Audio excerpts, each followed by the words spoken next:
tal? Bienvenidos sean todos, muchísimas gracias por su atención. Mi nombre es José Antonio Ortiz y esto es AMED, el deporte, la nutrición y el emprendimiento deportivo más cerca de ti. Antes de seguir, me gustaría recordarles que la AMED ha puesto ya a su disposición la licenciatura en acondicionamiento físico y recreación y el bachillerato general con diplomado en físico-constructivismo. Es dirigido a todos los deportistas, entrenadores de cualquier disciplina, instructores, docentes y todos aquellos amantes del estilo de vida saludable y el deporte que quieran crecer con la tendencia actual en la industria que está creciendo como nunca antes y profesionalizar sus conocimientos. Más adelante les proporcionaré nuestros medios de contacto por si están interesados.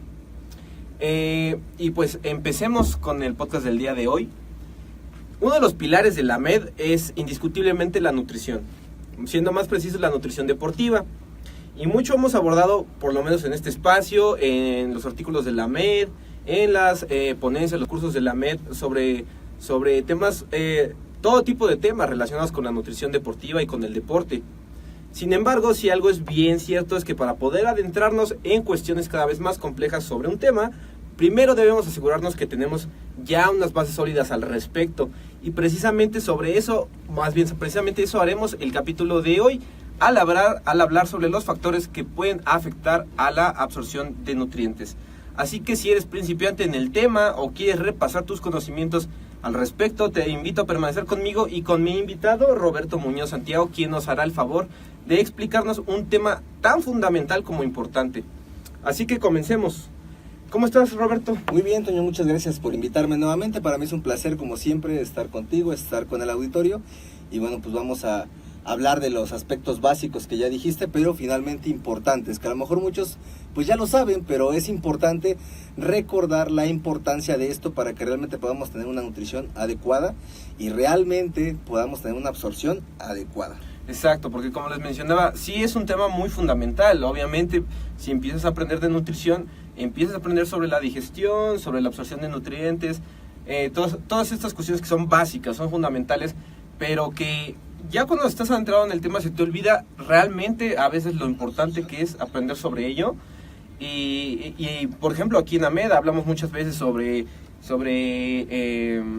diferentes tipos de rutinas, sobre proteínas, sobre competencias, cuestiones ya más allá, pero ahorita vamos a adentrarnos en lo que son las bases, para que todas esas cosas más avanzadas funcionen, en este caso la absorción de nutrimentos a través de la digestión. Así que empecemos con esa pregunta que es la más básica de todas.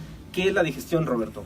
Bueno, la digestión es un proceso tanto físico como químico donde va a haber una absorción de nutrientes, es decir, va a haber primero una degradación para que posteriormente puedan absorberse. Primero la digestión física o mecánica es desde el momento en que empezamos a masticar los alimentos, desde que estamos haciendo la molienda. Por eso es que se recomienda por lo general masticar aproximadamente 30 veces. Desde que estamos haciendo la molienda, entonces lo vamos a triturar a su mínima forma, claro, en la capacidad de la masticación. Posteriormente a esto va a pasar por el esófago, ¿sí? Que se encuentra en la parte anterior o en la parte de enfrente de la tráquea. ¿Sí? Está la tráquea, está el esófago. Por el esófago va a ir pasando lo que se le llama bolo alimenticio, que en sí es el alimento ya masticado. Va a llegar en cuestión de segundos al estómago, donde se van a liberar los jugos gástricos, ácido clorhídrico, factor intrínseco, que ahorita vamos a hablar de la importancia del factor intrínseco. Todo esto con la finalidad de poder descomponer los alimentos en su mínima forma. En el estómago principalmente va a pasar la degradación de proteínas por medio se va a liberar el pepsinógeno, que después se va a activar en peptidasas, y esto va a hacer que se degrade a su mínima forma lo más que se pueda para posteriormente pasar al intestino delgado.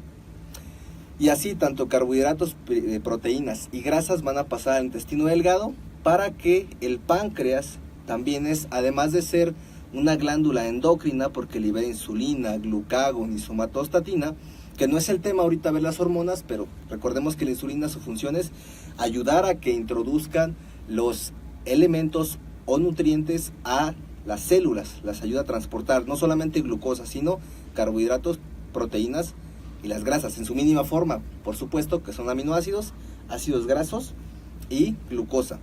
Glucagón lo que hace es lo contrario, sacar la cantidad de glucosa en determinado momento, como por ejemplo cuando entrenamos. Y la somatostatina lo que hace es poner el equilibrio a estas dos. Bueno, además de ser una glándula endocrina, es una glándula exócrina, la cual va a liberar enzimas, como son la lipasa, como son proteasas y como son amilasas. Las amilasas van a degradar los carbohidratos a su mínima forma, que van a ser glucosa para que pueda ser absorbido. Las peptidasas, que son varias de estas enzimas, van a terminar de degradar los productos de proteína a su mínima forma, que son aminoácidos. Y lo que son las lipasas, las grasas a su mínima forma, que van a ser ácidos grasos y glicerol. Entonces todo esto, por medio del intestino delgado, va a pasar a absorberse, va a subir por la vena porta hacia el hígado, donde se hace el metabolismo. El hígado es prácticamente quien decide qué se absorbe y qué no, más bien qué se va a utilizar y hacia dónde va a ir. Mejor dicho, qué es lo que se va a utilizar y hacia dónde se va a dirigir, de acuerdo a las células que lo requieran, ya sean para un proceso de reparación de tejidos, ya sean para un proceso de formación de energía o alguna demanda que se requiera en ese momento en el organismo. Y si no lo requiero, me lo va a almacenar para tenerlo en reposo para cuando yo lo requiera. Entonces es bien importante desde la masticación, el hecho de adquirir alimentos de buena calidad para que estos puedan ser absorbidos. Hay gente que tiene problemas para absorber ciertos nutrientes, por ejemplo en la enfermedad celíaca, o se le llama celíacos, que tienen, o se les llama también intolerancia al gluten. Bueno, pues no pueden consumir muchos alimentos como el trigo, como ciertos carbohidratos que van a contener gluten, y es difícil conseguir alimentos que son libres de gluten. Además de costoso. Y además muy costoso, y que está mucho de moda que el gluten no se tiene que eliminar en la vida de las personas en general, sino solamente en las personas que tienen esa condición. Tienen barridos las microvellosidades que existen en el intestino, por medio del cual se absorben los nutrientes, que su nombre específico de estas células es enterocitos, por medio del cual se van a absorber los nutrientes. Y desde ahí es importante, porque muchas veces si desde ahí no se absorbe, pues no vas a tener una nutrición. No es lo que comemos, sino lo que absorbemos. Y por ejemplo, este tipo de problemas de absorción es frecuente en atletas. Roberto, tú que tienes mucha experiencia con ellos. Pues existe un problema de absorción porque a veces, como las dietas son extremadamente elevadas en volumen, pues a veces ya no mastica uno, agarra los 200 gramos de pechuga, 2-3 masticadas, va para adentro. O licuados, ¿no? Muchas veces. Un licuado, pues realmente un licuado es importante. Es un licuado, si está bien triturado. Vamos a poner el ejemplo del atún con jugo de naranja y leche. Ese es típico, de los principiantes. Justamente, ¿no? La mañana estaba bromeando con un compañero del gimnasio porque no tenía proteína en polvo. Ajá. Bueno, pues entonces licúa tu alimento, pero no es necesario que lo licúes, puedes comértelo sólido. Pero a veces cuando es mucho volumen, ya no tienes ganas de masticar. Sí. Entonces realmente te puedes hacer un licuado y de alguna manera te vas a brincar ese proceso donde tiene que ser una degradación, que es una degradación que tiene cierto tiempo, puede ser 1 hora, 2 horas, dependiendo de cada cuerpo. Sin embargo, cuando es un licuado no tiene un proceso tan largo de absorción, rápidamente va a entrar, no hay un proceso tan fuerte enzimático, pero tampoco quiere decir que vamos a estar consumiendo batidos todo el día. Sí, claro. ¿Sí? Sí, ¿y qué parte juega dentro de todo esto el intestino grueso o lo que muchos conocemos como colon? Ok, sí, el intestino delgado es donde se van a absorber ciertos nutrientes, como macronutrientes, que son carbohidratos, proteínas y las grasas. Tiene su porción del duodeno, del yeyuno, así como también se van a absorber vitaminas y minerales. Lo que no se alcanza a degradar a su mínima forma para que se pueda absorber, es decir, los desechos, va a pasar al colon o al intestino grueso y va a ser parte del metabolismo de lo que es la microbiota intestinal, que también nos sirve como protección. También va a haber una absorción de líquidos, la última absorción de minerales, incluso de glucosa, de sodio, y por eso es que las heces empiezan a hacerse duras, si no pues haríamos líquido, como cuando se tiene diarrea, porque adquiere cierta dureza porque no hay total deshidratación. Cuando existe mucha deshidratación en cuestión de las heces, por eso es que se da el estreñimiento. Pero como están de alguna manera hidratadas, pero bueno, el caso es que hay una absorción de agua, intestino grueso, para nuestro mismo cuerpo, y el resto es el que se va a desechar. Por eso, a final de cuentas, lo que se desecha son elementos que no se pudieron procesar en la digestión, son desechos. Ok, entonces algo que hay que dejar bien en claro, para los que no lo saben, o para los que no tenían bien entendido el concepto, es que la digestión va desde que introducimos el alimento en nuestra boca hasta que sale. Todo eso es la digestión. Exacto. De hecho, el proceso de la alimentación va a empezar desde la cuestión cefálica, desde el hipotálamo. ¿Y cómo es eso? Desde que yo detecto un olor, pues les diría que el olor a proteína. En algunos casos sí, porque es un olor característico, pero vamos a poner el caso típico de la población, unos tacos. Cuando hueles tacos, desde ese momento se activa en el hipotálamo la sensación de apetito, se activa una hormona que es la grelina, la cual me va a dar apetito. Contrario a esto, o una hormona antagónica, sería lo que es la leptina, ¿sí? Que esta te dice hasta aquí ya tienes la saciedad, ya te llenaste. Cuando se tiene un problema de obesidad o resistencia a la leptina, o más bien la obesidad te va a llevar a resistencia a la leptina, pues no tienes un tope, por decirlo así, no tienes saciedad. Entonces sigues come, tu cuerpo no va a detectar que estás ya lleno, sigues comiendo y eso es lo que te va a llevar a un exceso de calorías. Pero bueno, el caso es que les decía que desde que tú hueles o percibes alimento, tienes hambre, desde ahí se va a activar la grelina y esto va a hacer que tú tengas apetito. Desde ahí empieza el proceso. Realmente desde ahí es mental. Todo realmente empieza el sistema nervioso. Si tiene alguien colitis, pues, ¿qué va a pasar? Se va a inflamar, tienen terminales nerviosas en el intestino. Entonces desde ahí empieza absolutamente todo, tiene que ver con el sistema nervioso. Incluso hasta algunas enfermedades, ¿verdad? Okay. Pues muy interesante este tema de cómo funciona a nivel celular, grelina, leptina. Un tema muy interesante que estaría muy padre hacerlo en otro podcast. ¿No te parece? Me parece perfecto, que sería hablar un poquito más allá. De hecho, yo siempre he mencionado, y de hecho muchos profesionales lo saben, la cuestión de sobrepeso u obesidad, o el hecho simplemente de que comas de más, no tiene que ver solamente con cuestiones de que se me da la gana comer más o tengo obesidad pues porque como mucho. No, es cuestión hormonal, no solamente es quito comida, mando comida, es cuestión hormonal y realmente es un trabajo para poder localizar cuál es el punto o cuál es el factor que está interviniendo en esa mala nutrición, por lo tanto en la mala digestión, por lo tanto en la mala absorción. Claro. Es por eso que les mencionaba desde un principio, hay que tener bien fuertes nuestras bases para poder pasar a temas tan interesantes pero ya mucho más complejos como los que menciona Roberto. Ahora, volviendo al tema, estabas mencionando proteínas, carbohidratos, lípidos, los mencionaste como macronutrimentos. Bueno, antes de pasarme a eso, te quería preguntar, en sí, ¿qué es un nutriente o nutrimento, Roberto? Un nutriente o nutrimento son sustancias orgánicas que se encuentran en cada alimento. Sí, lo mismo es decir, ¿qué es alimentación? Bueno, es un proceso por medio del cual yo me llevo a la boca pues prácticamente cualquier cosa comestible. Eso es alimentación, y la nutrición es la obtención de nutrientes por medio de la alimentación. Es decir, son los nutrientes o las sustancias que se encuentran contenidas en cada alimento que yo estoy consumiendo. Y eso es importante resaltar, que no es lo mismo que yo me coma un pastelito de chocolate de un ave a comerme de un ave que no sé, de un ave que suele ser muy olvidadiza. que sí, que dice que lo recuerden. No es lo mismo comerse ese pastelito de chocolate que hacer una comida, a lo mejor decir una taza de arroz con 100 gramos de pechuga y ensalada. No es lo mismo. A lo mejor el aporte calórico o la densidad energética va a ser la misma, sin embargo el aporte nutrimental no es el mismo. Entonces siempre hay que hacer la diferencia, porque dicen, pues más vale que comas algo a nada. Pues sí, pero pues debes de procurar tener la opción o procurar consumir alimentos pues saludables, o bien que realmente me vayan a nutrir, ¿verdad? Ok, entonces dentro de los nutrientes o nutrimentos entran todos los que ya conocemos: hidratos de carbono, proteínas, lípidos, vitaminas, minerales. Así es. Dentro de los macronutrientes, ¿sí me preguntaste macronutrientes? No, a eso iba. Te iba a preguntar. Tú mencionaste los macronutrientes, te iba a preguntar cuál es la diferencia entre macro y micronutrientes. Bueno, los macronutrientes son los que se requieren en mayor cantidad, como son carbohidratos, proteínas y grasas. Esos son los macronutrientes. Esos se requieren en mayor cantidad, por lo tanto son los que nos van a dar energía.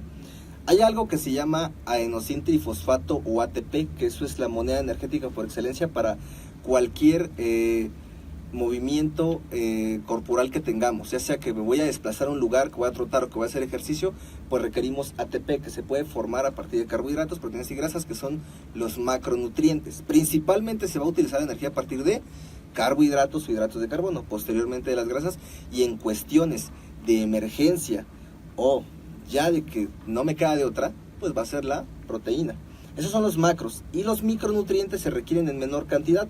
Pero eso no quiere decir que sean menos importantes. La gente le da muy poca importancia a las vitaminas y los minerales. Suele ser muy común. Y existe por ahí la teoría de que puede haber hipervitaminosis. Independientemente si hay evidencia o no, considero que es más difícil que tengas una hiper a que tengas una hipovitaminosis, porque la gente no consume fruta, no consume verduras, y además, pues realmente ya no estamos como en un principio, en la cosecha, con la tierra, no es la misma nutrición ya, porque los alimentos incluso son, una manzana es más grande, más de lo normal, que si la compras, por ejemplo, la central de abastos, pues es más pequeña, se puede decir que es más directa de campo, entonces Más hay natural. algo ahí, no tenemos la certeza de que tenga totalmente los nutrientes, a lo mejor tiene más, a lo mejor tiene menos, pero ¿qué tal si tiene menos? Entonces, primer punto, no comen la suficiente cantidad de verduras y de frutas. Sin embargo, también pueden obtener vitaminas de otras fuentes, también como las carnes o cereales. Pero muchas veces nos quedamos cortos en vitaminas y minerales pensando que no son importantes. Entonces no las consumimos. Y es fundamental que exista una nutrición balanceada para que realmente pueda yo obtener los nutrientes que requiero para mi funcionamiento. Y si estoy haciendo ejercicio físico, pues requiero todavía más. Y si soy de alto rendimiento, muchísimo más. Y a mí me queda claro que en cualquier ámbito, sean sedentarios, sean deportistas de alto rendimiento, o bien el culturismo, no le dan la importancia a ninguno de estos sectores. Sí, y es fundamental para evitar las enfermedades crónico-degenerativas. Sobre todo últimamente, por ejemplo, en el mundo del fitness, el físico-constructivismo, el deporte, últimamente hay un boom en cuanto a... Hay que darle mucha importancia a la proteína, la del tejido muscular, crecer, pero nunca suelo ver que se mencionen las vitaminas, los minerales, ¿qué onda con todo eso, no? O sea, Sí, de hecho, cuando llegas a suplementar vitaminas y minerales a un paciente, o incluso, por decir así, un asesorado o entreno, pues no le dan la importancia. Te piden un óxido nítrico, te piden la glutamina, que bueno, ya hablamos en otra ocasión de los suplementos, ya hablamos de cuáles sí están fundamentados, cuáles no vamos a hablar ahorita mucho de eso. Sin embargo, es importante que sí se suplementen con micronutrientes, más cuando están haciendo ejercicio. okay. Principalmente porque hay una deficiencia, incluso estos tienen que ver con la función enzimática para que desde ahí empecemos a poder digerir bien y eso que se digirió bien se pueda absorber. Entonces desde ahí es bien importante y para evitar las enfermedades, porque si es un atleta que está buscando mejorar su rendimiento, pues obviamente le va a afectar y es fundamental porque muchas veces puedes tener tu balance de nutrientes lo más acercado a bien, porque nunca va a haber una certeza 100%, la verdad. No, nunca. Y resulta que te reporta que tiene baja energía. Pues puede ser porque le están haciendo falta de micronutrientes. Entonces ya tienes que decir ahora sí. O sea, los macros pueden estar perfectamente cubiertos, pero algo está fallando ahí y no se le ha dado la importancia a los micros. Exactamente, porque como son micro, dicen, no importa, con poquito ya lo cubro. Y a veces las demandas en el deporte lo superan. Sí, ¿Sí? bastante. Entonces desde ahí es importante que entendamos que no es lo mismo una persona sedentaria a un deportista de alto rendimiento o a un culturista. Para mí son 3 clasificaciones distintas. Ok, pero todos ellos deben de comprender realmente Claro. todos estos procesos. Y como siempre lo digo, que parezco disco rayado. Asesoría profesional. ¿Buscando tips? Exacto. No. Exacto. Tú nos estás mencionando la cantidad que absorbemos de estas sustancias, ya sean los macros o micronutrientes. Bueno, nosotros que somos parte del área de la nutrición, que la estudiamos, sabemos que a esto se le llama biodisponibilidad. Sin embargo, para las personas que no lo sepan, para nuestra audiencia o para los que quieran saber más de qué se trata, ¿qué es en sí la biodisponibilidad? La biodisponibilidad es la capacidad de asimilar los nutrientes que estamos consumiendo. Es la concentración que va a existir en mi organismo posterior al consumo de alimentos o de ciertos nutrientes. No todo tiene la misma biodisponibilidad. No es lo mismo, vuelvo a repetir con ese pastel de chocolate, que yo tengo una fijación con ello, ¿no? Es que de pequeño lo consumía demasiado y me llevó a tener obesidad. Bueno, todo el cuadro, ¿no? Pero luego ya por ahí ya saben mi historia. El punto es que cuando consumen un alimento procesado, no tienen ni siquiera los nutrientes ni la misma capacidad de absorción que un alimento, por decirlo de alguna manera, más natural o un alimento orgánico. Por eso últimamente mucha gente opta por lo orgánico. Sí, obviamente sería mejor consumir orgánico porque teóricamente es No más tiene natural. fertilizantes, no tiene procesamientos. No lo Y sabemos. En teoría, En teoría. su biodisponibilidad es alta. Exactamente, su disponibilidad es alta comparado con los alimentos ya manipulados o procesados. Entonces, Básicamente eso es la biodisponibilidad, la capacidad que tiene cierto nutriente de ingresar a nuestro organismo y realmente darnos la nutrición.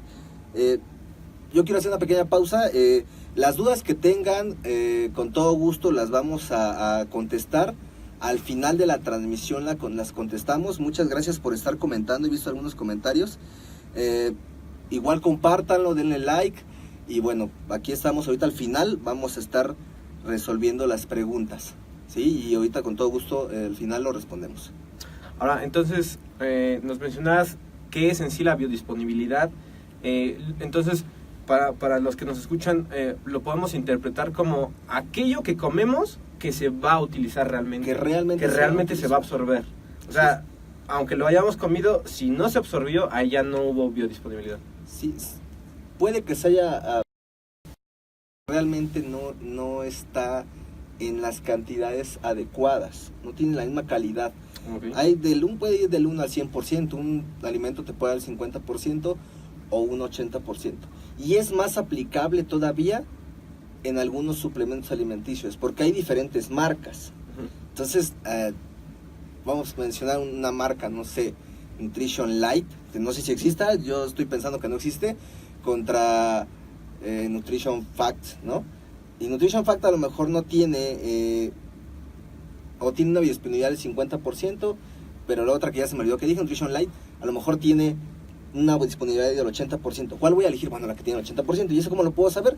Pues buscando información donde ya haya un estudio referente a esa marca de suplemento, por ejemplo. Es más aplicable todavía más a esto, ¿sí? Por ejemplo, en los BCAAs se maneja un ratio, que eso justamente es la biodisponibilidad que tiene. Entre más alto sea el ratio, más biodisponibilidad tiene esos BCAAs. Por ejemplo, una pregunta que si yo fuera alguien que no sé nada de nutrición o que empiezo a meterme en este mundo, una pregunta que se me ocurriría sería, ok, ¿qué tanto varía la biodisponibilidad? Por ejemplo, si yo me como un corte de carne, un corte de pechuga, de pescado, si me lo tomo ya aislado en un suplemento, la cantidad de proteína, digamos que ambos me aportan la misma cantidad de proteína, ¿cuál va a tener mayor biodisponibilidad? Esa es una muy buena pregunta. Es que eso depende, vuelvo a repetir, en cuestión de suplementos depende mucho de la marca, depende mucho de la calidad de la materia prima. Comparando en cuanto al trozo de carne con la proteína, pues puede ser que tengan la misma biodisponibilidad en cuestión de proteína, porque a lo mejor la carne adicional tiene hierro, pero la proteína no. Entonces son diferentes los componentes que puede tener entre un alimento natural y una proteína en polvo. Depende si la proteína es concentrada, si es un aislado, si es un hidrolizado. Aquí el punto es que sepamos que lo podemos combinar, sí. Si es necesario podemos incluir proteína de suero de leche y debo de comer más bien lo más natural posible, que no sea tan procesado, pero puedo hacer mi batido por la mañana o en la tarde o después de entrenar de proteína de suero de leche. Con la biodisponibilidad de estos sería subjetivo decirte, no, pues es más biodisponible la carne. Porque tampoco sabemos. O sea, ¿verdad? Depende totalmente del alimento en cuestión del que estamos hablando y del suplemento. Depende de la calidad del alimento. Y de la persona, obviamente, supongo. Sí, es difícil saber eso así nada más viéndolo. Sí. Tiene que haber estudios. Okay. Entonces, a veces puede que un suplemento nos dé mayor biodisponibilidad de lo que buscamos, por así decirlo, proteínas, que es el ejemplo más claro. Y puede ser que en otros casos los alimentos sean la mejor opción en biodisponibilidad. Generalmente los alimentos van a ser mayor biodisponibilidad, generalmente. Pero por ejemplo menciona los hidrolizados, los aislados, en teoría estos sí nos van a aportar una mayor biodisponibilidad. Sí, es más fácil de asimilar y se va a absorber mejor. Okay. Y por ejemplo, más bien, esto nos lleva a la pregunta de, entonces, ¿cómo es que se afecta la biodisponibilidad? Porque tú me mencionabas un rango, puede ser desde 0% que no haya realmente absorbido nada hasta un 100%. ¿Qué tanto se afecta ese rango? ¿Qué tanto se afecta el que realmente está absorbiendo lo que estoy comiendo? ¿Qué tanto se afecta? Eso depende. ¿Sí? Por ejemplo, hay ciertos productos que obviamente a cierta temperatura ya no va a tener la misma asimilación, o igual se me va a echar a perder y por supuesto que me va a provocar pues un daño, por lo menos enfermarme de diarrea, yo qué sé. Realmente la biodisponibilidad se puede afectar, más que nada no la biodisponibilidad, sino si lo absorbemos o no, dependiendo incluso de la misma masticación, la capacidad enzimática, que esto tiene que ver mucho con la edad, ¿sí? También tiene que ver en cuestión de la actividad. Si realmente yo requiero para mi deporte tanta cantidad de comida, la voy a absorber. Si realmente no estoy haciendo tanto deporte como creo, pues no lo voy a absorber. voy a desechar y otra cantidad que se absorba, pues se va a convertir en grasas. Entonces depende mucho de mis actividades y hablando fisiológicamente de cada cuerpo, porque también no todos van a asimilar igual, ni todos absorben una cantidad de nutrientes. Y por ejemplo en ese aspecto, en el aspecto del cuerpo, a nivel fisiológico del individuo, ¿cómo qué tipo o cuáles son los factores más comunes en las personas de que haya problemas con absorber los nutrimentos? Principalmente es por una insuficiencia de enzimas. Sin embargo, eso lo detectan desde bebés. O sea, no es de que ahorita ya deje de absorber nutrientes o de poder digerirlos. O sea, si desde bebés tú no puedes metabolizar, por decir, la leucina, ¿sí? O cualquier aminoácido, ¿no? Entonces, o metionina, o yo qué sé, pues obviamente toda la vida vas a estar así, ya lo sabes desde pequeño. Sí. Sí, eso tiene que ver más desde nacimiento, realmente se puede afectar más, vuelvo a repetir, por la masticación y porque realmente no tienes un aporte de vitaminas y minerales que son coenzimas, es decir, van a ser más efectiva la función enzimática. Ok, y por ejemplo, ¿qué tanto afecta la edad? La edad, comparando a un niño, un adolescente, un adulto y un adulto mayor, ¿va afectándose la biodisponibilidad conforme crecemos? La edad es un factor determinante para que empiece a disminuir la cantidad de producción de enzimas. Esto obviamente hablamos cuando ya se ve más marcado es en personas adultas mayores, que hablamos de personas de 55, 60, 65 años. Ahí ya empieza a haber una deficiencia. Incluso hay enzimas a nivel celular que también tienen que ver con la combustión de proteínas, carbohidratos y grasas y principalmente con combatir radicales libres, como son catalasa, glutatión peroxidasa, se me fue la otra de momento, pero son 3 enzimas que participan a nivel celular y estas protegen los radicales libres, pero disminuyen con la edad. Asimismo las enzimas en cuestión digestiva, igual es como cuando un bebé nace, no tiene una capacidad digestiva cuando ya es adolescente o cuando es adulto. Esto va a depender de las etapas también de edad. Entonces, ¿en qué etapa se podría decir que es como la de mayor aprovechamiento de nutrientes? Cuando se está en la adolescencia, se está en crecimiento, es cuando realmente aprovechas más nutrientes y es conforme tú también puedes dar el mayor salto al crecimiento. Ok, entonces es ahí donde pues hay que tener muy en cuenta ese tip, ¿no? De que los adolescentes que están en desarrollo pueden aprovechar más todo lo que comen para que coman cosas nutritivas. No, y es que desde que está el bebé en formación, tiene que haber una nutrición específica desde que se está desarrollando el niño en la etapa preescolar, en la etapa escolar, que se tiene que poner mucha atención porque es muy común que les den malteadas de chocolate y además son las más calóricas. Todavía es más calórico una malteada de chocolate para niños que una taza de leche entera, por ejemplo. Y le ponen muchísima azúcar y bueno, pues ¿qué quieren los niños? ¿Y cuál es la estrategia de marketing para que los niños quieran esa bebida de lechita? Le ponen edulcorantes, o sea, todo lo que sepa rico. En cuestión de imagen, aparte de la sensación de sabor, la imagen que les ponen es de una caricatura que les gusta. O sea, si a mí me ponían Dragon Ball Z, igual a la mayoría de ustedes, pues yo quería el producto de Dragon Ball Z. Igual los niños, pues obviamente su estrategia de mercadeo es darles una imagen que ahorita esté muy de moda, hace poco lo que sea ahorita que esté de moda, pues el niño quiere ese producto, más por el muñequito y porque los demás lo llevan. Y tú le quieres dar una lechita normal, obviamente no la quieren. Entonces es negociar, es trabajar mucho en la educación nutricional desde niños, pues para que cuando vayan creciendo no tengan obesidad, porque un niño obeso muy probablemente, 90% de posibilidades, va a ser un adulto obeso y eso determina que va a tener en su mayoría de los casos diabetes o alguna enfermedad metabólica. Y como tú lo dices, el marketing es fundamental para apoyar la salud o para perjudicarla por completo. O sea, porque tú nos mencionas, el niño, pues él se va a ir por lo que le atrae visualmente, por sus personajes, por todo ese tipo de cosas. Pero en los padres va a caer la responsabilidad de, ok, le compro eso que quiere consumir mi hijo, que no tiene prácticamente nutrimentos ni nada por el estilo, o yo dirijo a mi hijo a que coma nutritivamente, aprovechando que es su etapa de desarrollo, ¿no? Sí, desde que son pequeñitos tiene que atenderse todo eso. Y pues lo decías, el marketing es súper importante, tanto en pro como en contra. Siempre para las empresas va a ser en pro, pero a nivel poblacional, la cuestión alimenticia generalmente va a generar el marketing un daño. ¿Sí? El consumir alimentos altamente calóricos o con una densidad energética alta, jugos industrializados que son altamente azucarados, o sea, 250 mililitros de un jugo industrializado son 5 equivalentes de azúcar, que estamos hablando de cerca de más de 300 calorías de pura azúcar. Sí. Entonces, desde ahí se tiene que atender todo eso, y bueno, todo eso tiene que ver con la absorción y con lo que se está asimilando y el por qué se genera un exceso de grasas. Ok.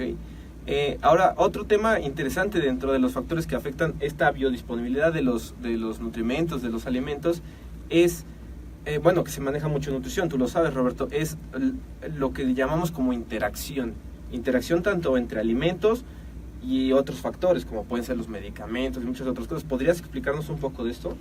Sí, por ejemplo, la cafeína pues es algo que se acostumbra mucho, y pues tanto en jóvenes como en personas mayores, es acompañar el café con los alimentos. Uh-huh. El café inhibe la absorción de muchos nutrientes, así como el alcohol, así como el tabaco, ¿sí? Estamos hablando de nutrientes, por ejemplo, si tú consumes café con cereales, los cereales contienen hierro.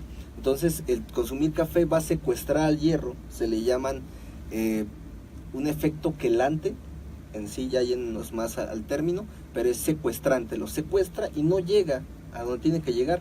Entonces, lo mismo sucede con las personas adultas mayores que están tomando calcio, ¿sí? Que para empezar, si toman calcio, tendrían que tener un consumo de vitamina D, ya sea en suplemento, que lo obtuvieran de los rayos del sol, o bien de la alimentación rica en vitamina D. Sin embargo, no lo hacen. Entonces, se toman su tableta de calcio con café. Con café. Y se inhibe la absorción de calcio. El resto del día, sus 4 o 5 tazas de café. Así es. Entonces, eso pues los mantiene en cuestión perceptible, en su percepción, activos y de buena energía. Pero en cuestión de energética propia del organismo, no la tienes. Lo estás obteniendo por medio de una alteración de ciertos neurotransmisores y hormonas como la adrenalina y noradrenalina, que te van a mantener activo. Entonces es distinto. Entonces lo que hace el café es afectar la absorción de ciertos nutrientes, así como mencionaba la interacción fármaco-nutriente. Aquí es participación de los médicos, ¿no? El hecho de recomendarles a sus pacientes pues que no combinen ciertos alimentos con ciertos fármacos. Si nos vamos a un ejemplo, por ejemplo, aspirina, su pH es ácido. Si lo consumo con leche, pues efectivamente el pH de la leche es base o básico. Entonces va a ser, vamos a decirlo así muy vulgarmente, un cortocircuito y adiós. No se va a absorber, ¿sí? Lo mismo pasa, un ejemplo así muy burdo, si alguien se dio, se tomó unas copas de más o se drogó y tú le das leche, pues se corta el efecto, se le empieza a pasar el efecto, porque es contrario a lo que está haciendo el medicamento. Y eso es bien importante, porque luego la gente no lo toma en cuenta y se le da fácil tomarse cualquier medicamento con un jugo o con un refresco, sí, y no se va a absorber. Entonces esa interacción fármaco-nutriente es importante pues realmente para que se pueda absorber, sí, o no. Sí, como tú dices, que el médico sea el principal que le diga que se meta en esta cuestión de la nutrición, para dar unas buenas indicaciones, y que la persona que está tomando el medicamento esté al pendiente de este tipo de interacciones, si puede haber o no, y evitarlas. No, y ustedes si van o vienen a consulta, pues indiquen qué medicamento toman, porque es importante saber pues qué interacción hay. No quiere decir que sepamos todo de farmacología, pero se investiga cuál es la interacción de nutrientes, sí, con el medicamento, y ya se puede dar una asesoría más adecuada. Ahora, tengo entendido que también hay ciertas combinaciones de alimentos que potencian la absorción de sus mismos nutrimentos, entre ellos. ¿Podrías darnos algún ejemplo, hablarnos sobre esto? Un ejemplo bien común con el hierro en las carnes rojas, por ejemplo bistec, hígado. Es bien importante porque sabemos que si hay una deficiencia de hierro puede haber anemia, que hay diferentes tipos de anemia, que hay otro tipo de anemia también por deficiencia de vitamina B12, que les comentaba que iba a tocar, ahorita lo mencionamos. Bueno, en el caso del consumo de carnes rojas o hígado, pues las mujeres, por ejemplo, cada mes están teniendo una pérdida de hierro por la cuestión de la menstruación. Entonces tienen que estar reponiéndose de eso, igual las personas que tienen problemas con déficit de hierro, pues veganos, vegetarianos, no se diga, ¿no? Personas que consumen carnes rojas, personas adultas mayores. Por ejemplo, si ustedes cocen la carne, pues de hecho se pierde una cantidad de hierro. Si tú lo haces un asado y le pones limón, o es decir, el aporte de vitamina C, acidificas el medio ambiente y con eso se fija el hierro y puedes tener mayor absorción del hierro. Ese puede ser un ejemplo. Sin embargo, en todos los alimentos tenemos que consumir de una manera variada y que sea lo más natural posible. Ok. Y... Perdón, iba a mencionar lo de la vitamina B12. Mucha gente toma medicamento para la gastritis, que son inhibidores de la bomba de protones, que evitan, bueno, ya en español, evitan que se segreguen ciertos jugos, que estos pueden todavía empeorar más la situación de la gastritis, que esto es una erosión que puede ser por medio de una bacteria que se llama Helicobacter pylori. Es una erosión que se hace y eso provoca mucho dolor y ardor. Entonces se toman su inhibidor de la bomba de protones y eso hace que ya no tengan esa acidez o ese dolor. Sin embargo, se afecta la secreción del factor intrínseco. Ya les había mencionado que en el momento en que caen los alimentos, esto se libera. Y si no se libera el factor intrínseco, esa proteína ayuda a absorber la vitamina B12. Entonces, toda la gente que toma antiácidos tiene que consultar con un profesional, con un médico, para ver si es necesario que consuman suplementado vitamina B12. Si no hay suficiente vitamina B12, tampoco hay una buena absorción de hierro y eso puede provocar también anemia. Ok.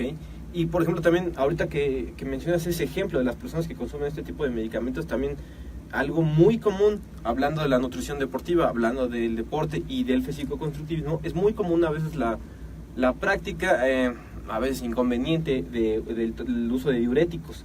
Tengo entendido que el uso de diuréticos también facilita mucho la excreción de tanto de nutrimentos como de otros medicamentos que se pudieran estar tomando.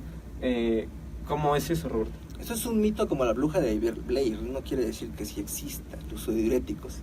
Bueno, cuando la gente utiliza diuréticos en exceso, depende del tipo. Si va a utilizar ahorradores de potasio, bueno, ya ahí lo dijo el nombre, ¿no?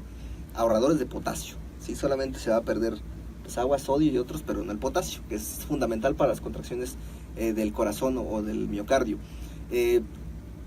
Cuando hay un exceso, por ejemplo, con Mixil o furosemida, que son medicamentos todavía más fuertes como diuréticos, pues obviamente vas a tener una pérdida de agua que va acompañada de sodio, va acompañada de potasio, magnesio, calcio, etcétera. Entonces obviamente estás perdiendo micronutrientes. ¿Y cómo los repones? Estamos hablando de una fase de depletación, sí. Y por eso es que cuando los competidores van, pues están prácticamente en anición, o sea, 2-3 días más y sí puede ser que haya cuestiones graves, ¿no?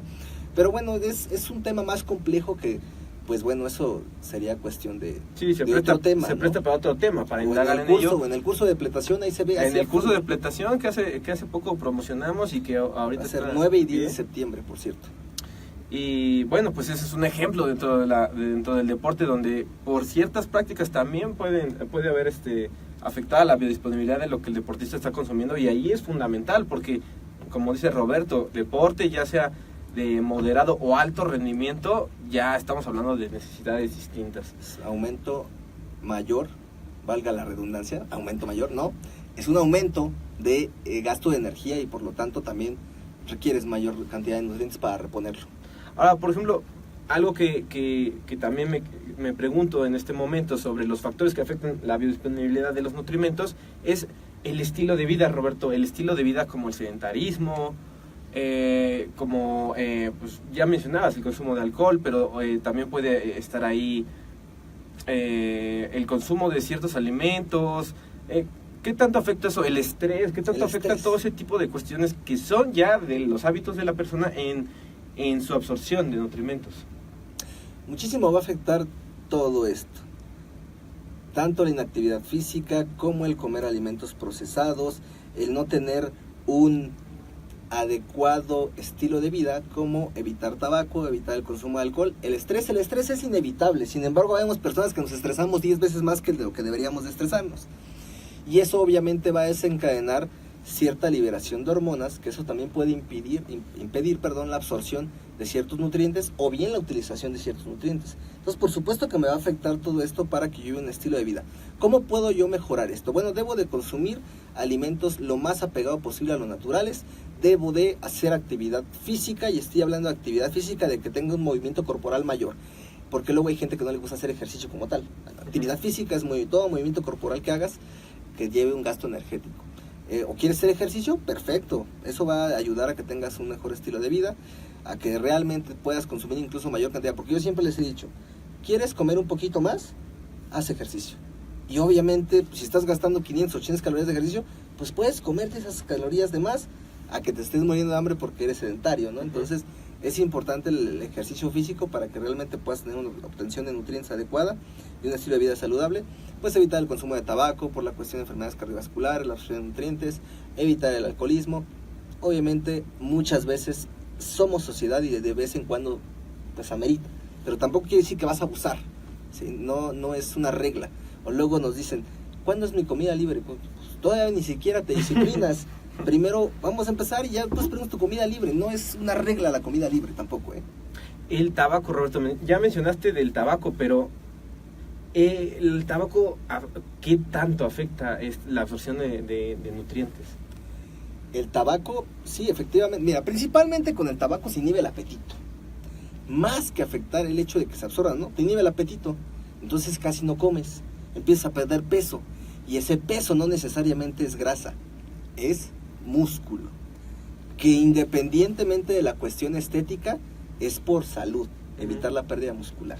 Además de la condición aeróbica, porque pues si corres, nosotros estamos aquí cerca de Viaducto, si corremos de aquí a Viaducto y ya me estoy medio muriendo, pues mi capacidad aeróbica está muy mal. Y eso me implica un mayor esfuerzo del corazón, y por lo tanto me pone en riesgo, ¿sí? El hecho de que tú fumes genera radicales libres. Los radicales libres lo que hacen es también que el colesterol o triglicéridos que se llega a almacenar en las arterias se haga más pegajoso.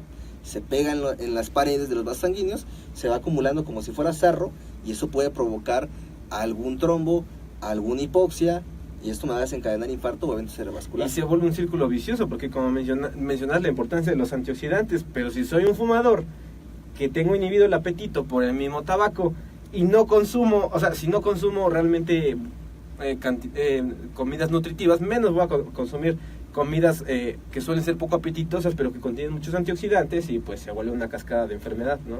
Sí, de hecho es parte del síndrome metabólico el hecho de tener presión alta, ¿no? Porque también puede provocar presión y por eso los antioxidantes que están contenidos en vitaminas y minerales me ayudan a contrarrestar. Un fumador tiene que tener un mayor aporte de vitaminas y minerales. Que es a lo último que vamos sobre los factores que afectan la biodisponibilidad, la enfermedad. Obviamente no vamos a meternos en enfermedades más allá de enfermedades que tienen que ver con mucha intervención clínica, sino en enfermedades comunes y corrientes, gripes, infecciones de la garganta, de no sé, este tipo de padecimientos que son muy comunes, que no son necesario ir al hospital por ellos, pero que afectan a nuestra salud. Claro. ¿Qué tanto merman en esto de la biodisponibilidad? Tú sabes que si te enfermas, pues pierdes el apetito. O sea, con una gripe no tienes apetito, no te sabe a nada, ¿sí? Entonces, por esa razón, debemos de evitar la enfermedad por medio de un consumo de micronutrientes. Y esto obviamente me va a afectar en la absorción de nutrientes principalmente si son gastrointestinales. ¿Sí? Últimamente yo debo de confesarles que semana tras semana me he enfermado del estómago, específicamente diarrea. Entonces, ¿qué pasa con esto? Primero estoy perdiendo líquido, estoy deshidratando y estoy perdiendo minerales y eso me implica también que pues no comes con confianza. Entonces obviamente no estás absorbiendo nutrientes, sigues perdiendo. ¿Qué tienes que hacer? Pues empezar a hidratarte, empezar a meter minerales. Ahí sí amerita que tomes el suero o ya el de perdida el Gatorade, perdón, aquella bebida que contiene electrolitos y azúcares y ahí estás afectando la absorción también porque no estás teniendo un adecuado consumo y aparte estás perdiendo. Por ejemplo, una diarrea tan común que es, y en esos tiempos por los calores que se echa a perder la comida. Entonces, desde ahí va a haber una falta de absorción de nutrientes y sigues perdiendo. Por eso es fundamental que la nutrición no solamente es como balanceado, cumple las calorías, es ser muy cuidadosos a la hora de elaborar los alimentos y dónde como, porque pues sí puede que yo coma en la esquina, pero yo no sé cómo están preparados los alimentos. Entonces, desde ahí es importante que tú no pierdas la higiene porque eso implica que te puedes enfermar. Y a veces decimos, pues no me va a pasar nada, pero de verdad, o sea, ni entrenar puedes porque ya tienes que correr, ¿no? Entonces, es complicado, hay que evitar la enfermedad a toda costa. Sí, y evitar todos esos factores que nos ha mencionado Roberto, y dentro de ellos que hay muchos más que pueden afectar nuestra absorción, nuestra asimilación de nutrientes o nutrimentos. Ahora, por último, Roberto, consejos para nuestra audiencia sobre cómo mejorar su digestión, su asimilación de nutrientes y nutrimentos, consejos prácticos que puedan llevar en su día a día. Como lo repito, evitar alimentos procesados, consumir alimentos naturales, hacer ejercicio físico y realmente tener la higiene adecuada para que yo pues también absorba los alimentos y pues no me enferme. Por ejemplo, también los alimentos tienen que cocerse a cierta temperatura, que eso pues tienen que checar qué temperatura debe de estar ciertos alimentos para que realmente podamos evitar las enfermedades y que haya una adecuada absorción. Por ejemplo, las verduras congeladas realmente sí se pierde una cantidad de nutrientes. Si yo me pongo a hervir verduras, obviamente se quedan en el agua las vitaminas hidrosolubles y el agua no la tomamos o no la ocupamos para un caldo. Entonces ahí se pierden las vitaminas, nada más prácticamente estamos consumiendo poquitas vitaminas y más fibra. Sí, también cuando se compra congelado, desafortunadamente los cristales rompen las membranas de las verduras y obviamente también en ese descongelamiento también hay pérdidas de vitaminas hidrosolubles. ¿Y lo mismo pasa en las verduras cocidas? En las verduras cocidas no, porque generalmente, te repito, nada más cuando tú tiras el agua. Si te tomas el agua, pues estás obteniendo las vitaminas. Pero bueno, ¿cuánta gente Nadie se toma el agua acabando de cocer las para verduras? nada. Entonces sí puede haber eso. O sea, ahorita contestando esta pregunta, ¿recomiendas las congeladas? Son muy prácticas. Sí, para claro. mí es muy práctico porque y no sacan tengo de tiempo. apuros. Sí, claro. Pero sí se pierde cierta cantidad de nutrientes. Tampoco es tan significativo lo que se va a perder. Pero pues puede ser una opción. Sí se pueden consumir las verduras congeladas, ¿no? No quiere decir que sea malo. Pero es mejor que sea. Sí, hay que lo ser más conscientes natural. que no nos van a estar aportando No es lo lo mismo mismo. que la verdura natural. Aparte de que pues, a veces es más caro, pero pues, aquí son pudientes por lo que al vapor es mejor, ¿sí? Al vapor es mejor que se consuman. A veces crudas también pueden provocar problemas gastrointestinales, entonces al vapor es correcto. Y por ejemplo, ¿qué tipo de verduras recomendarías de preferencia crudas? Realmente, por ejemplo, la zanahoria. La zanahoria, si tú la pones a cocción o la hierves, va a aumentar su índice glucémico, que el índice glucémico es la cantidad de glucosa que se va a elaborar post-pandrial o post-comidas. Entonces es mejor una zanahoria cruda que cocida. Pero pues si la quieres comer cocida de vez en cuando, pues cómete la cocida. O sea, tampoco es que sea tan estricta la cuestión. Pero no exagerar en la cocción. No exagerar en la cocción, porque eso puede cambiar. Incluso en los pacientes renales, pues a veces hay que restringir la cantidad de potasio. Entonces, si tú pones a hervir las frutas o las verduras, pues puedes disminuir esa cantidad de potasio. Pero bueno, la verdad es que no quiero confundirlos porque tú sabes, es un tema muy amplio, demasiado extenso y pues tampoco queremos entrar en contradicciones porque dijiste esto. No. Estamos diciendo en generalidades. Las bases. Va a haber ciertas ocasiones que a tu criterio tienes que modificar ciertas cosas. Sí. Si yo le quiero mandar una bolsa de Doritos, más bien no es porque yo quiera, sino porque a lo mejor se comía 3 bolsas de Doritos antes. Hay que disminuir paulatinamente esos malos hábitos. Y si le quitas todo, no lo va a hacer. Sí. Y a lo mejor puedes ver una bolsita de Doritos y dices, está mal. Habría que ver el contexto en general, porque igual veo que preguntaban que pues el hijo de una persona, de una señora aquí, le daba proteína, le daba vitaminas, pero no crecía, ¿no?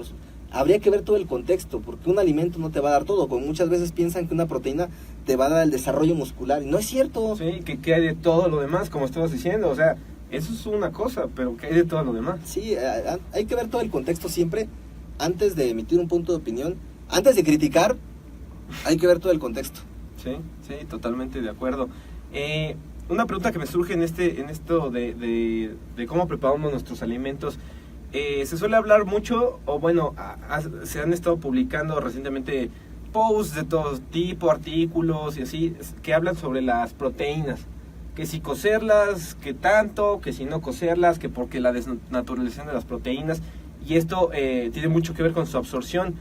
¿Qué recomiendas sobre esto, Roberto? Sobre los alimentos de origen animal que nos aportan ese tipo de proteínas. Bueno, generalmente tiene que ser cocido para desnaturalización. Y sí veía el post que pues lo pueden comer crudo.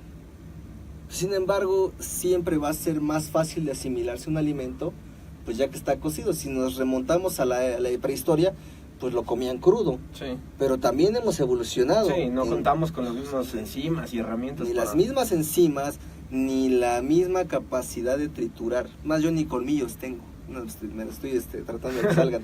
Entonces, siempre de preferencia debe de ser cocido. Si te gusta 3/4, pues 3/4, pero para que sea mejor asimilable siempre debe de ser cocidos. Y por ejemplo, un huevo crudo comparado con un huevo cocido siempre va a ser mejor cocido. Pero, por ejemplo, ¿qué tan cocido? Porque hay unos que entonces se van al otro extremo. No, es que demasiado cocido ya tampoco te sirve. Bueno, depende, realmente para que esté demasiado cocido es porque lo pusiste 3 horas. O sea, lo normal. Y también tiene que ver con los gustos, no te puedes cerrar, pero sí, definitivamente, siempre va a ser mejor cocido que crudo.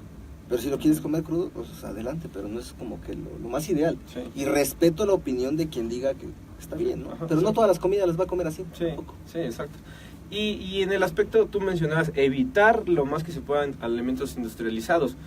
Lamentablemente vivimos en tiempos donde comer no comer alimentos industriales es muy difícil, muy difícil. Simplemente al buscar las versiones naturales de ciertos alimentos no las encontramos y tenemos que recurrir a lo industrializado. Un ejemplo perfecto son los panes. Existen muchos panes integrales, pero ya son industrializados, a final de cuentas.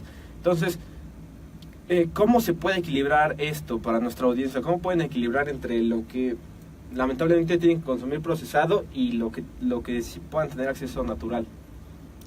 Realmente es bien complicado. Exacto, que encontremos sí, muy 100% complicado. natural, pero si yo te puedo decir en mi experiencia, una lata de atún a 100 gramos de atún De filete. fresco, o sellado o empacado, prefiero yo atún en lugar de lata de atún. Además de que ya si pruebas el atún ya no vas a querer lata de atún porque sabe diferente, Sí, totalmente diferente por la cantidad de sodio y es más rico en soya la lata de atún, ¿no? Pero esto hablamos, por ejemplo, de atletas que van sobre un fin competitivo. Sí es mejor que consuman orgánico, que consuman la mejor calidad. Y para la persona sedentaria, la persona común y La corriente. persona sedentaria sería bueno, pero hay que ver el poder adquisititiva. No todos tienen para estar comiendo orgánico, no todos tienen para estar comiendo fresco o estar consumiendo ciertos alimentos naturales. Mi recomendación es, acudan con un profesional para que se balancee su plan nutrimental. Siempre debe haber una asesoría. Realmente, en la experiencia propia, si tú haces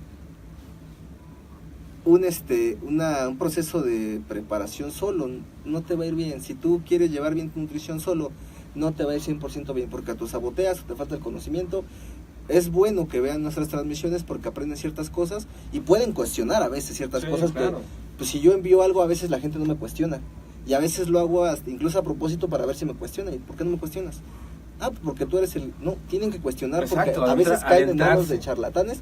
Y pues cada vez generar más cultura de la importancia de esto. No solamente seguir una dieta, sino llegar a tener una vida saludable y eficiente para el deporte, si es lo que estoy haciendo. Que ese es en sí pues el propósito fundamental de la MED, más que hablarles en un podcast, más que hablarles en un curso, realmente incentivar la preparación deportiva y nutricional aquí en México, donde hace tanta falta. Y pues hemos realmente llegado ya al final del episodio. Roberto, ¿algo más que quieras compartirnos? Pues realmente busquen asesoría profesional, coman lo más natural posible, balanceado. Un punto importante, no se la vivan comiendo solamente un solo alimento, tiene que haber una dieta variada.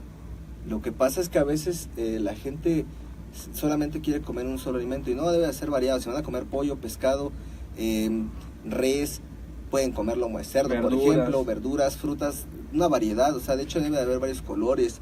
En cuestión de los cereales, arroz, papa, camote, pan, incluso, yo que sé. El caso es que se coma variado. Si no necesariamente tienen que ser una dieta aburrida ni cuadrada. Ok.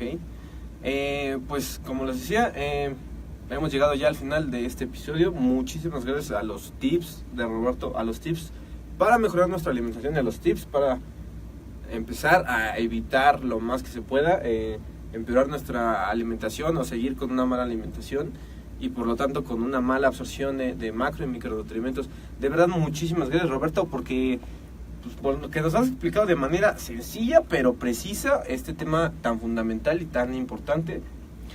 A ustedes espero que hayan disfrutado de este episodio tanto como yo. Antes de despedirnos, no sé si haya más dudas de parte de nuestra audiencia. Hay varias dudas que no hemos mencionado. Saludos pues a Mari Carlet, saludos, que siempre nos estás viendo y siempre estás checando las transmisiones y los podcasts. César, saludos. Jerry, saludos. Eric Ramos, un compañero de la licenciatura en nutrición, saludos como siempre que me estás viendo. Alex Little, qué interesante. Sí, por supuesto, siempre procuramos hacer las cosas interesantes. Leo Sam, saludos. Espero verte pronto por aquí estudiando tu bachillerato en la MED, que hace ratito hablé con su tía. Mari Soco, saludos, otra asistente de nuestros cursos que también lleva un proceso de aprendizaje y cada vez queriéndose superar. Pax, siempre nos comentas. Pax, saludos. Cruz Ángelo, muchas gracias por esos temas. Claro que sí, con mucho gusto lo hacemos. Gallo Prieto, mejor pongan unas nenas. Pues también somos ahí por lo menos divertidos, ¿no? Saludos, Gallo. César, excelente tema, muchas gracias. Cruz Ángelo, yo soy físico constructivista y la alimentación es más basada en apariencia que en salud. Y tus temas me ayudan. No siempre, Cruz, no siempre es así. Ahorita actualmente, afortunadamente, hay mucha gente que está capacitando cada vez más. Ok, nos menciona, ¿puede repetir más comidas a lo largo del día y también formar un complejo enzimático?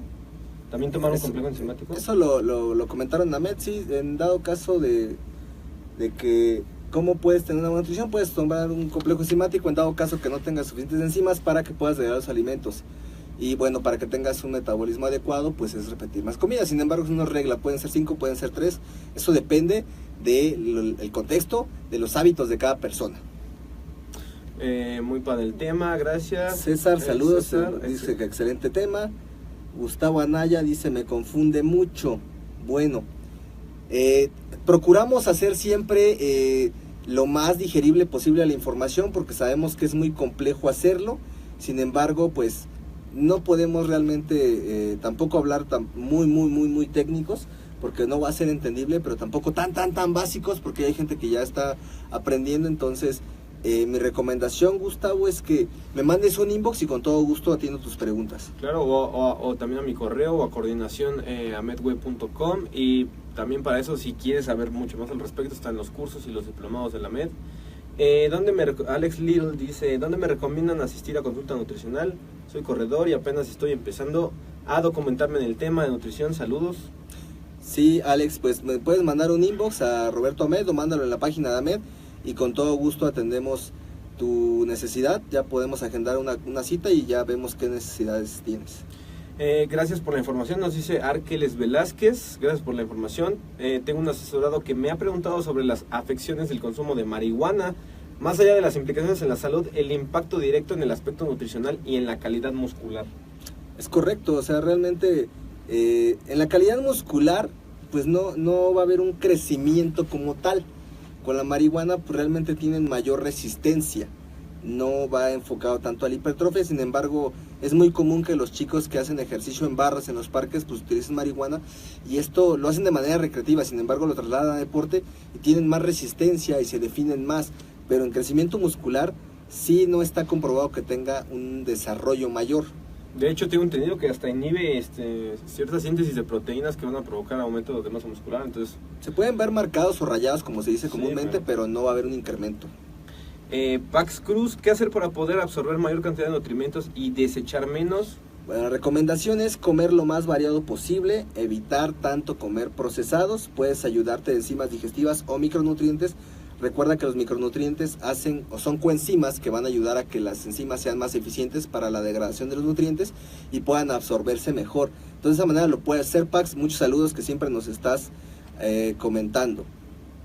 Yo soy físico-constructivista, nos dice Cruz Ángelo, y la alimentación es más basada en la apariencia que en salud y tus temas me ayudan, mil gracias. Gracias a ti por escucharnos, Cruz Ángelo. ¿Qué suplementos pueden afectar el funcionamiento o absorción de la levotiroxina en una persona que tiene hipotiroidismo? ¿Suplementos? Realmente ya no te puede afectar la cuestión tiroidea un suplemento porque ya la tienes afectada, ya tienes una menor producción.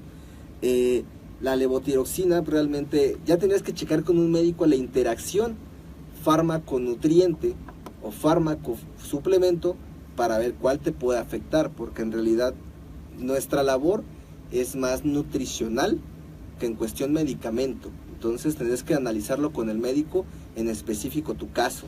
Tal vez evitar quemadores o cócteles preentrenamiento que luego traen tirosina.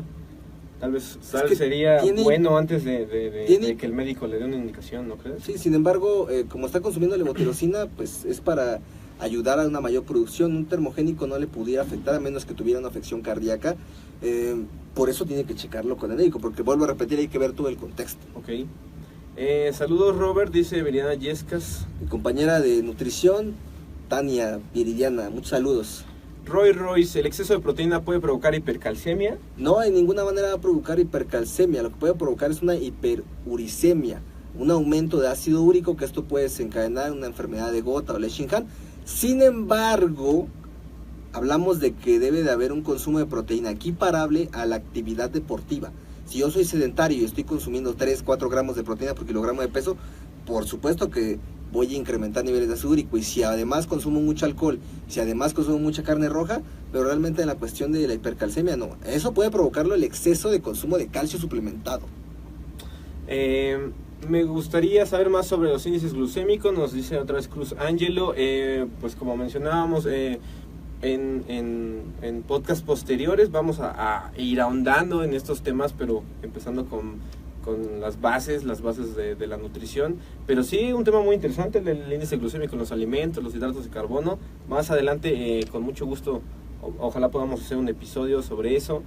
Cruz Ángel nos pregunta, ¿las claras de huevo son procesados? ¿Se consideran procesados? Las claras de huevo, pues bueno, son de igual de lo que es huevo San Juan. Honestamente, no lo he analizado, sin embargo, en la cuestión de experiencia propia al cocinarlas, tardan muchísimo y se ven muy líquidas. ¿Tú qué opinas, Tony? Pues tengo entendido que son ultra pasteurizadas, eso para eliminar las bacterias, y inmediatamente envasadas. Sin embargo, si eso afecta o no el contenido original de proteína que contenían las claras, podría ser que no. Habría que analizar realmente si las claras contienen de proteína lo que contenían originalmente, pero en teoría no deberían de haberse afectado. No debería haberse afectado la cuestión nutricional o en cuestión de aporte de nutrientes. Sin embargo, son prácticas porque ya no tienes que estar desarmando al huevo ni llorando porque estás tirando yemas. Pero pues sí me conflictúa, sí, que tardan más en llegar a la cocción. Buena pregunta, Cruz Angelo, y sí, vamos a investigar un poquito más al respecto.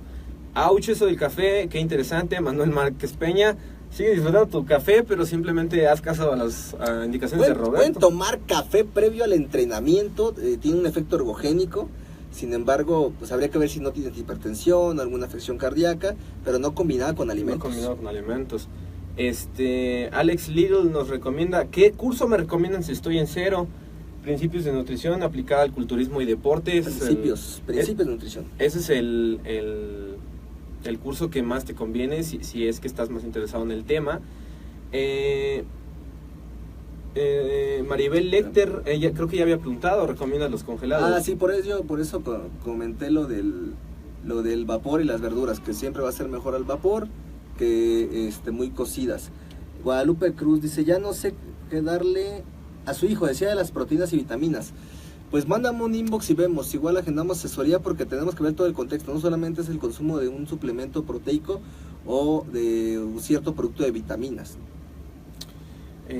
¿Algún otro por aquí? Es un nena, dice, es un nena de tubo de crecimiento. Habría que ver qué edad tiene y pues si no, pues la referimos. Sí, totalmente asesoría. Mari Carlet Diraís, quiero aprender. Me queda claro que quieres aprender bastante. Es paciente mío y está muy motivada, ya perdió 4 kilos en un mes, entonces... Felicidades. Y aparte va a entrar al bachillerato, tiene muchas ganas de aprender, tiene ganas de comerse el mundo. Muchos saludos, Mari Carlet.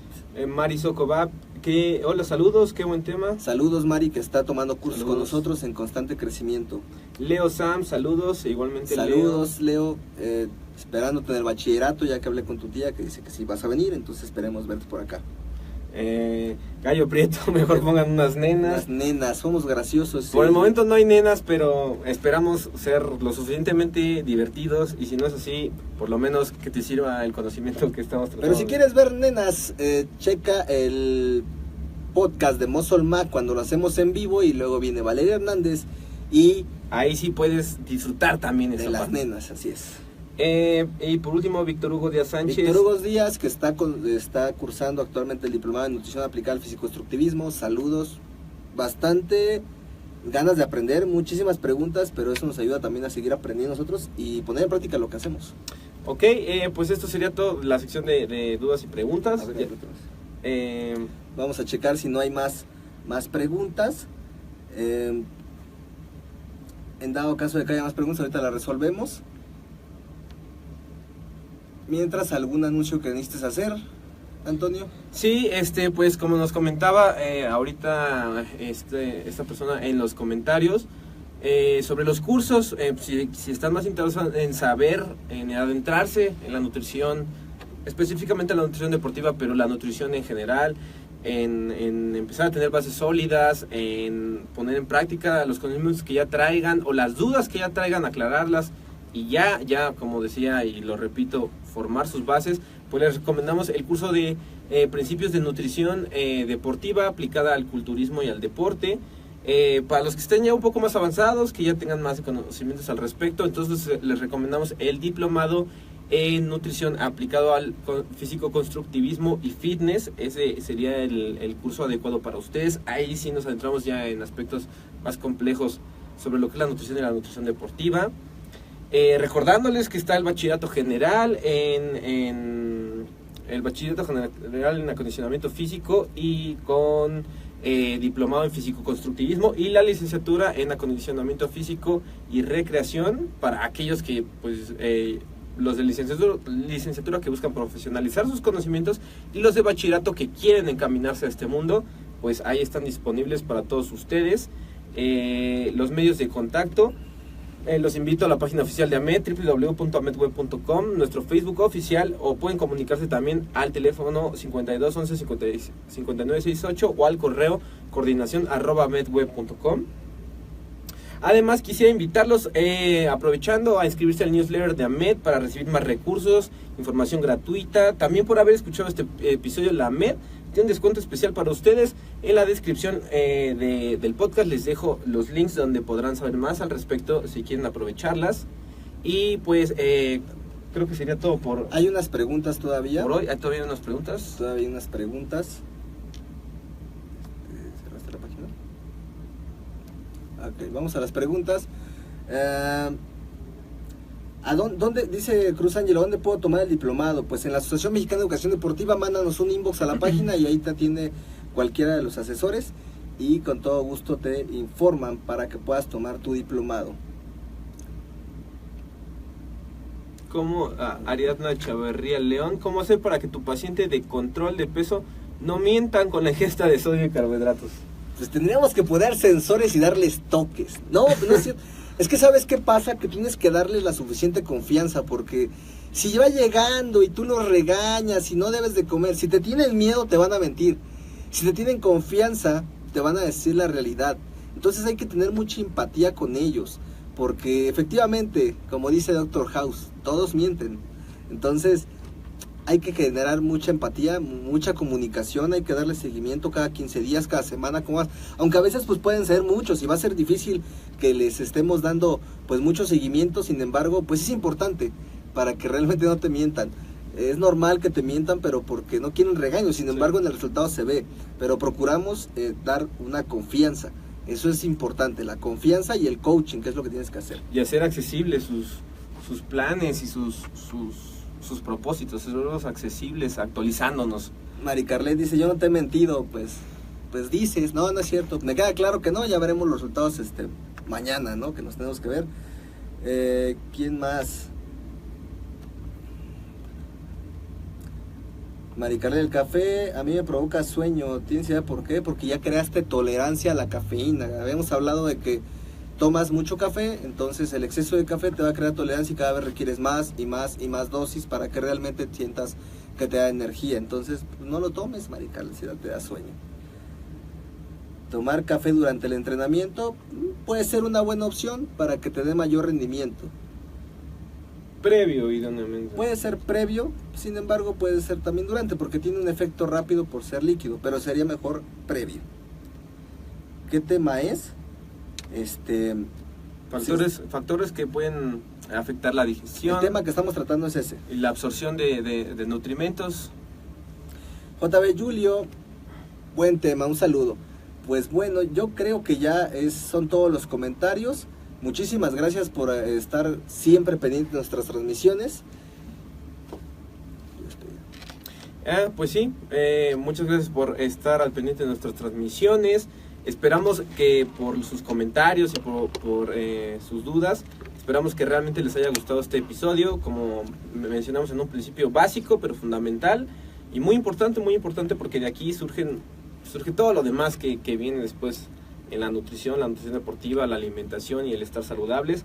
Muchísimas gracias a Roberto. Roberto, realmente su trayectoria, su experiencia, su conocimiento hacen que cosas como estas puedan ser realmente muy sencillas de explicar sin irnos a los extremos. Realmente gracias por tu participación, Roberto. Gracias por invitarme siempre, yo encantado de la vida, me gusta mucho interactuar con ustedes, estar aquí platicando contigo, esos temas que pues Antonio pues regularmente casi no habla, los que hablamos más somos nosotros, pero Antonio es una persona muy estudiada, muy académico y tiene mucho conocimiento. De igual manera también pueden contactarlo ahí por correo electrónico, que ya lo mencioné, sus redes sociales. Gracias. Y pues recuerden, como siempre, nuestra despedida de este podcast es que el éxito es simplemente el resultado de una triada perfecta: pasión, educación y, lo más importante, mucha disciplina. No olviden suscribirse al podcast desde iTunes para dispositivos Apple y desde iVoox para dispositivos Android. Mi compañero Roberto Muñoz, yo soy José Antonio Ortiz, asesor en nutrición y deporte de AMED. Los espero la próxima semana en un episodio más de esto que es AMED, el deporte, la nutrición y el emprendimiento deportivo más cerca de ti.